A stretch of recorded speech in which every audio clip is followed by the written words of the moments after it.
IMF نے پاکستان کے لیے 1 ارب 10 کروڑ ڈالر کی قسط منظور کر لی۔ اعلامیہ کے مطابق قرض پروگرام میں جون 2023 تک توسیع کی منظوری دے دی گئی ہے۔ پاکستان کے لیے قرض پروگرام 6 ارب ڈالر سے بڑھا کر 6.5 ارب ڈالر کر دیا گیا ہے۔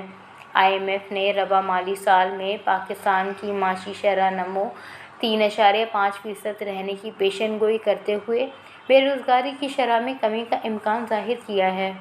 IMF نے اس سال مہنگائی کی اوسط شرح 19.9% رہنے کی پیشن گوئی کی ہے۔ مالی سال کے اختتام تک مہنگائی 15% پر آ جائے گی۔ اعلامیہ کے مطابق ربع مالی سال کے دوران حکومتی اخراجات GDP کی شرح 17.1% رہ سکتی ہے۔ ربع مالی سال کے اختتام تک پاکستان کے زرعی مبادلہ ذخائر 16 ارب 22 کروڑ تک ہو سکتے ہیں۔ عالمی ادارے کا کہنا ہے کہ حال ہی میں منظور کردہ بجٹ پر عمل درآمد ترجیح ہونی چاہیے۔ IMF نے market base exchange rate policy پر عمل درآمد جاری رکھنے پر زور دیا ہے۔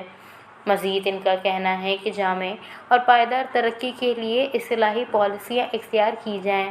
پرائمری سرپلس کا منصوبہ مالی اور بیرونی دباؤ کم کرنے کے لیے خوش آئین ہے۔